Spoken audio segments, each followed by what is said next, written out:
नेहा, क्या मजा आएगा ना भविष्य देखने में, उड़ती हुई गाड़ियाँ, रोबोट्स, सब कुछ। तुम्हारे और तुम्हारे पागलपन भरे ideas, time travel impossible. Impossible नहीं, प्रोफेसर शर्मा के नोट्स याद है, हमारे वो अजीब से साइंस टीचर। ये थोड़ा कॉम्प्लिकेटेड लग रहा है और डेंजरस भी। पर सोचो कितना कुछ कर सकते हैं, हम फर्स्ट होंगे। ये तो किसी मैड साइंटिस्ट का प्लेग्राउंड जैसा है। हमें एक क्रोनोमेट्रिक कैपेसिटर चाहिए और एक फ्लक्स मॉड्यूलेटर। आहा, मिल गया। उन्हें पार्ट्स इकट्ठा करने में कई दिन लग गए। एक टूटा हुआ रेडियो उनका टेम्परल कैलिब्रेटर बन गया। एक पुराना ब्लेंडर, क्वांटम मिक्सर, पूरा कैओस था। गंदगी थी पर मजा भी आया। जैसे ही उन्होंने लास्ट वायर कनेक्ट किया, हवा में एक अलग सी एक्साइटमेंट भर गई। कबाड़ और सपनों से बनी टाइम मशीन अजीब सी एनर्जी से वाइब्रेट कर रही थी। रेडी? एडवेंचर के लिए ऑलवेज। रोहन ने एक डायल एडजस्ट किया। मशीन विरिंग करने लगी। लाइट्स तेजी से ब्लिंक कर रही थी। उसने नेहा का हाथ पकड़ लिया। चलो देखते हैं क्या होता है। एक तेज रोशनी, वेटलेसनेस का एहसास, फिर सन्नाटा। वो मशीन से बाहर निकले, तेज धूप में आंखें मिचकाते हुए। उनके शहर की फेमिलियर गलियां गायब थीं। उनकी जगह पर ऊंची ऊंची बिल्डिंग्स, हवा में उड़ती हुई स्लीक गाड़ियां। हमने कर दिखाया। होलोग्राफिक बिलबोर्ड्स ब्लिंक कर रहे थे। सेल्फ फोल्डिंग कपड़े और रोबोट शेफ्स के एडवर्टाइजमेंट्स दिखा रहे थे। एक स्लीक कार जो खुद चल रही थी उनके पास रुकी। विंडो नीचे हुई और एक फ्रेंडली सी लेडी दिखी। Welcome to New Delhi 2074। Lift चाहिए? थोड़े ओवरवेल्म्ड पर एक्साइटेड वो कार में बैठ गए, इस नए डैजलिंग वर्ल्ड को एक्सप्लोर करने के लिए। रोहन, क्या ये तुम हो? आवाज फेमिलियर थी पर ओल्ड, थकी हुई, जैसे किसी ने बहुत कुछ सहा हो। उनके सामने एक आदमी खड़ा था, लगभग 55 साल का, जिसके चेहरे पर टाइम और वरी की लाइंस थीं। उसकी आंखों में एक गहरी चिंता थी, जैसे उसने बहुत कुछ देखा और सहा हो। ओल्ड रोहन, क्या ये सच में तुम हो? नेहा ने धीरे से कहा, आंखें फाड़ के। ओल्ड रोहन ने साय किया। उसकी आंखों में एक गहरी उदासी थी, जैसे वह कुछ कहना चाहता हो पर शब्द नहीं मिल रहे थे।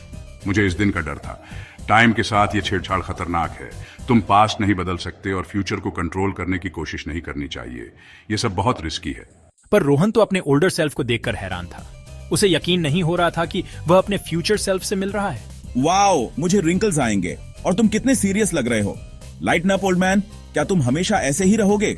ओल्ड रोहन की वार्निंग रोहन के कानों तक नहीं पहुंची, क्योंकि यंग रोहन फ्यूचर के थ्रिल में उसे इग्नोर करके आगे बाहर आ गया, एक्सप्लोर करने के लिए। उसे इस बात का अंदाजा नहीं था कि फ्यूचर में क्या चैलेंजेस उसका इंतजार कर रहे हैं। वह बस उस मोमेंट में जी रहा था, बिना किसी चिंता के। रोहन का एक्साइटमेंट जल्द ही खत्म हो गया। उसने न्यूज में एनवायरमेंटल डिजास्टर्स, पॉलिटिकल प्रॉब्लम्स और टेक्नोलॉजी के गलत इस्तेमाल के बारे में देखा। उसने अपने फ्यूचर सेल्फ को भी देखा, जो रिस्पॉन्सिबिलिटीज और रिग्रेट्स से भरा हुआ था। उसकी यूथ की केयरफ्री खुशी एक दूर की मेमोरी लग रही थी। ये बहुत ज्यादा है, रोहन बोला, फ्यूचर के वेट से दबा हुआ।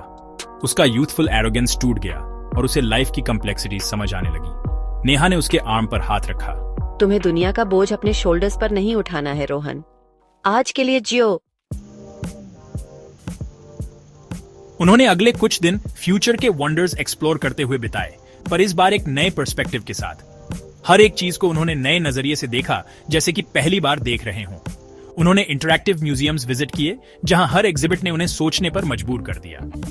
हर एक इंस्टॉलेशन ने उन्हें फ्यूचर की संभावनाओं के बारे में सोचने पर मजबूर किया। रोबोट शेफ्स द्वारा बनाया खाना खाया, जो न सिर्फ स्वादिष्ट था बल्कि सस्टेनेबल भी था। उन्होंने महसूस किया कि टेक्नोलॉजी और नेचर का सही तालमेल कितना इम्पैक्टफुल हो सकता है, और सोलर पावर्ड रोलर कोस्टर की थ्रिलिंग राइड भी ली। इस राइड ने उन्हें यह सिखाया कि रिन्यूएबल एनर्जी का उपयोग कितना मजेदार और एक्साइटिंग हो सकता है। रोहन को रियलाइज हुआ कि फ्यूचर में चैलेंजेस तो हैं, पर ब्यूटी और पोटेंशियल भी है। उसने देखा कि कैसे लोग नेचर के साथ मिलकर एक बेहतर फ्यूचर बना सकते हैं। ये उसके और उसकी जेनरेशन के हाथ में है कि वो इसे बेटर बनाए। उन्होंने देखा कि कैसे यंग लोग मिलकर फ्यूचर को बेहतर बनाने के लिए प्लानिंग कर रहे थे। पता है, ओल्ड रोहन सही कह रहा था। उसने हमेशा कहा था कि हमें प्रेजेंट में जीना चाहिए और फ्यूचर की चिंता नहीं करनी चाहिए। फ्यूचर की चिंता करने से आज की खुशी चली जाती है। हमें हर पल को जीना चाहिए और हर छोटी चीज में खुशी ढूंढनी चाहिए। नेहा मुस्कुराई। उसने महसूस किया कि हैप्पीनेस हमेशा हमारे आसपास होती है, बस हमें उसे देखना और महसूस करना होता है। जरूरी है कि हम यहाँ हैं, साथ में सब एक्सपीरियंस कर रहे हैं। ये मोमेंट्स ही हमें सिखाते हैं कि लाइफ की असली खुशी क्या होती है। वापसी का सफर बिटर स्वीट था। हर कदम के साथ वो अपने बीते हुए पलों को याद कर रहे थे, जो अब सिर्फ यादें बनकर रह गई थीं। उन्होंने ओल्ड रोहन को गुड बाय कहा, जो अपने यंगर सेल्फ को होप से देख रहा था। उस गुड बाय में एक वादा था, एक उम्मीद थी कि आने वाला कल बेहतर होगा। उसने उन्हें एक मैसेज दिया। वो मैसेज सिर्फ शब्द नहीं थे, बल्कि एक इंस्पिरेशन थी, एक रिमाइंडर थी कि हर पल कीमती है। प्रेजेंट को चेरिश करो, ये ओनली टाइम है जो तुम्हारे पास है। हर पल को जियो, हर खुशी को महसूस करो, क्योंकि यही पल तुम्हारे जीवन की असली दौलत है। अपने टाइम में वापस आकर उनके नेबरहुड के फेमिलियर साइट्स और साउंड्स पहले से ज्यादा प्रीशियस लग रहे थे। हर छोटी चीज में एक नई चमक थी, एक नई खूबसूरती थी। टाइम मशीन अब साइलेंट उनके इनक्रेडिबल एडवेंचर की याद दिला रही थी। वो मशीन अब एक सिंबल बन गई थी, एक रिमाइंडर कि समय कितना कीमती है। रोहन ने नेहा की तरफ देखा। उसकी आंखों में शरारत थी। वो शरारत एक नए एडवेंचर की शुरुआत का संकेत थी। तो अब कहां जाएंगे? हमारे गैराज में वो ब्रोकन टेलीपोर्टेशन डिवाइस तो है ना? शायद उसे ठीक करके हम एक और एडवेंचर पर जा सकते हैं। नेहा हंस पड़ी, अपना सर हिलाते हुए। उसकी हंसी में एक एक्सेप्टेंस थी, एक अंडरस्टैंडिंग थी कि हर एडवेंचर का अपना समय होता है। एक बार में एक ही एडवेंचर। रोहन, चलो आइसक्रीम खाते हैं और आज के बाकी दिन एंजॉय करते हैं। हर पल को जीना ही असली एडवेंचर है। वो दोनों चले गए, आर्म इन आर्म, दो दोस्त जिनका बॉन्ड टाइम ट्रैवल और उससे मिले वैल्यूएबल लेसन ने और मजबूत कर दिया था। उनकी दोस्ती अब और भी गहरी हो गई।